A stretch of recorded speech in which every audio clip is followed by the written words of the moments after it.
Good morrow, Year 5, and welcome to today's English Studies. Now, I promise I haven't forgotten what I'm doing. I'm just showing you some formal language, because that's what we're focusing on today. We are doing a skill lesson all about developing formal language, which is really useful in a variety of ways, from when we're writing letters, when we're talking to important people. Maybe one day some of you will meet the Queen. Then you've got to be properly formal, I promise you. So this lesson is going to teach us how to use formal language. So for your starter, I want you to read the speech below and highlight the formal vocabulary. You should be able to find about 10 examples.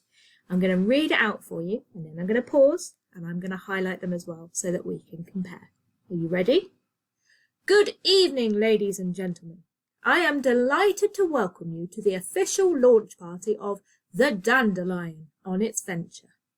As you are all certainly aware, the mission it will embark on will enable us to support groundbreaking research for a variety of organisations.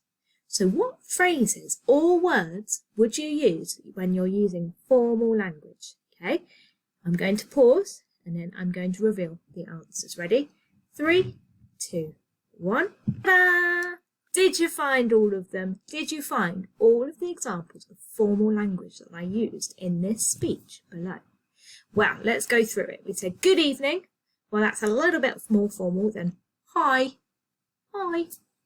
Ladies and gentlemen, more formal than saying hi guys. I am delighted to welcome you. It's a really nice formal way to welcome someone. You're really happy about it. I'm not going to go, oh, it's so good to see you. I'm going to go, I'm delighted to welcome you to the official launch party, a very fancy event it sounds like, of the Dandelion on its venture. Now, I'm not going to tell you what those ones mean. Some of these words I'm going to leave undefined so that you can write the definitions next to them. As you are all certainly aware, the mission it will embark on will enable us to support groundbreaking research for a variety of organisations. So you've got 2 challenges here. Number 1, can you write the definitions of any of the words that you've underlined, like the word venture, embark, enable, all of those. Define them all for me. And then challenge number 2, the golden challenge, if you will. Can you write the next 2 sentences of speech in the same style? All right, now have a go at that first, and then we will continue, find out a bit more about the difference between informal and formal, and then maybe you can go back and edit your golden challenge.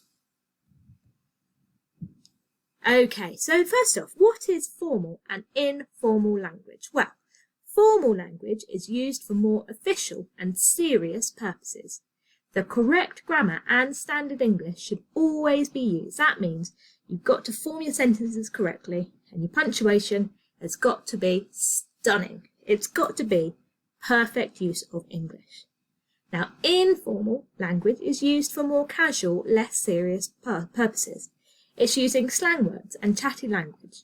So when you're on the playground talking to your friends, you're probably using informal language. When you're chatting with them on WhatsApp, if you've got a WhatsApp group with your friends, as I know a lot of you do, I imagine you're not going, "Dear friends, how is your day today? I hope you are having a wondrous day." I really don't think you're writing like that. Although if you are, I hope you enjoy doing that. Okay, now which one do you think we use more in school? That's a tricky, because when we're writing something like a newspaper article, we probably use formal language. But if we're writing something like a story, we might use a bit more informal language to show our reader just how our characters are in real life. Okay, so here are some of the things about formal and informal language. Make a note of some of these because I'm going to test you in a moment. So, formal language uses specific vocabulary for the subject. So think back to our first one, our example, where we're talking about a variety of organisations. That's a really specific language chosen specifically to highlight what it is that everyone is there for that evening. It uses the correct grammar and punctuation. It has a more serious tone. There's probably a lot less jokes in formal writing or formal language. And it often uses complex sentence structures. So it adds in lots of information. It might use things like relative clauses, embedded clauses to add more detail. It wants to give you all the information you need in as few words as possible, and the way to do that is to use complex or complicated sentences. Okay, let's have a look at informal. It uses more contractions and abbreviations. So a contraction is like it's, it is. In formal language, we would definitely say it is hot today. But if it was informal, we go, whew, it's hot today. And we contract it using our apostrophe there. Or we might have abbreviations like TV, which stands for television. It is clear and to the point. We're not messing around with loads of flowery language. If I need you to do something, I'm just going to go, I need you to do this. Boom, done.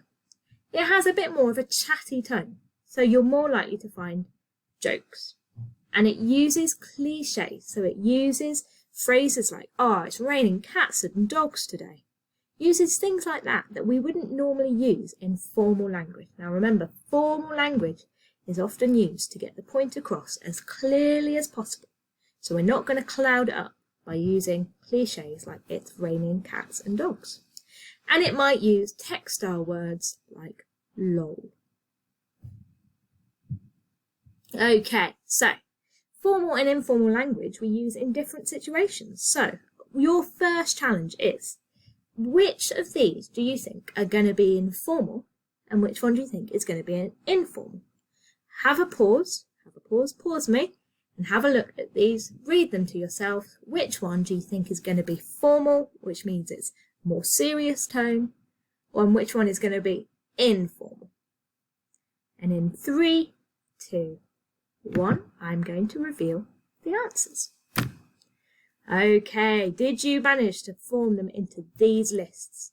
We've got formal language, talking to the head teacher, talking to Mr. Winterburn. Or you should be using your formal language, showing it off what brilliant work you've been doing and presenting that work to him. Presenting an award, that is a big event. That is something to be celebrated, and we're going to take it really seriously if we're doing that. Writing a letter of complaint. Now this is quite a serious one. What if something's gone wrong with something we bought or somewhere we visited? We'd need to be able to explain what happened calmly and clearly. And number 4, writing a report, writing down facts, something that you are collecting facts of and you're making comparisons. You're going to need to keep that nice and formal. Informal language, talking to friends, talking to your gran or your granddad, writing an email to a cousin, sending a text to a friend, or writing in a personal diary. Chances are you're going to be nice and informal. Okay, right. Some vocabulary is more formal, whereas others is more. Going to start that one again, Miss Rutherford. Some vocabulary is more formal, whereas others is more informal in tone. Can you match the formal and informal words with the same meaning? So I've got these words down here, and I've got the informal version of it in the purple column. Can you match them? So can you match profession, injustice, sufficient, opportunity, sacrifice, and immediately? Can you match them up? And I will reveal the answer in 3, 2, 1.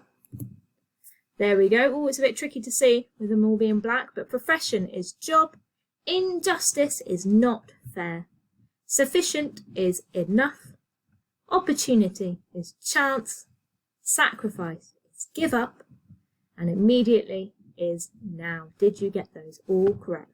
I would make a note of these words because they're going to be really useful in your formal language. Okay, read the following and decide whether you think they are formal or informal, and I want you to underline or make a note of the key parts that make it clear to you which one is which. Is there any bits that is so obvious when you look at that and you go, oh, I know it's formal because it's got this phrase or these words? Okay, so pause me, have a think, and then I will take you to the next screen. Okay, we're going to move on in 3, 2, 1. There we go, it's formal, and I can tell from the very opening, okay? It says, dear sir or madam. Now that is really formal. We start with a dear. We've got sir or madam because we don't know who exactly we're talking to, but we're going to give them the proper address. Okay? And then this one is informal. It says, hi Kerry, we're talking to a friend. Hiya. Okay? I am writing to inform you of my upset when I opened the lucky dip bag I had recently purchased with my own pocket money. So what kind of writing is this? This is a letter of complaint. Yes. So someone, Miss F. James, is unhappy with the lucky dip bag that she recently bought. There was a problem with it. She goes on to talk about the problem, and she uses phrases like, I was disappointed to find. She hasn't said, I was upset. She said, I was disappointed to find. Okay. And inadequate. What does inadequate mean? What does that mean, do you think? If you don't know what that means, that's an extra challenge for you. Have a look in the dictionary. I shall expect to be fully compensated for the distress and inconvenience this has caused me, and hope that you send a replacement promptly. And that means quickly. Here, I've got, hi, I hope they send me a new one ASAP. What's that mean? It means as soon as possible. So that is an abbreviation of as soon as possible. So that's a big clue that this one is informal. Okay, are these sentences formal or informal? Pause me here and then I will reveal them for you. Okay, what do you think? That film was sick, formal or informal? Let's reveal all of them. Ready? There we go. We got informal. I regret to inform you. Well, that's very formal. The managing director requests. Formal. What do you think? Well, we've got that contraction here. What do you think? Informal. We were just hanging out in the park. That is informal. Okay, can you write all of these sentences in a more formal style? So you're going to pause me again. See if you can. Hang on a minute. That was my timer for my lunch. Okay, pause me here. See if you can rewrite these sentences in a more formal style. I will show you how I've written them. If yours is slightly different, don't worry too much. And if they're really different, maybe drop me an email and I'll let you know where you went wrong, or come along to a daily drop-in session. Okay, I'm going to reveal the answers in 3, 2, 1. There we go. I hope that I will see you soon as much more formal rather than using see you soon. Very good. Okay, and your last challenge today. Can you write these sentences in an informal style? So I am writing to complain about the unsatisfactory service that I received in your shop yesterday afternoon. It is very formal. What could you write that as if you were doing informal? Have a think. And in 3 seconds, I will reveal them to you. Ready? 3, 2, 1. Ta-da! Okay, let's see. How closely did you manage to get your informal sentences to mine? Now, don't worry if you've got slightly different words, if it says the same thing as the formal sentence. Well done today. That was a lot of work in our input time, but I hope you've managed to work out the difference between formal and informal language. If you want to challenge yourself with your newfound knowledge, then try and rewrite that golden challenge from the start of today's session and see if you can use more formal sentences in there. Have a fantastic Friday, guys. Fantastic work this week. Well done.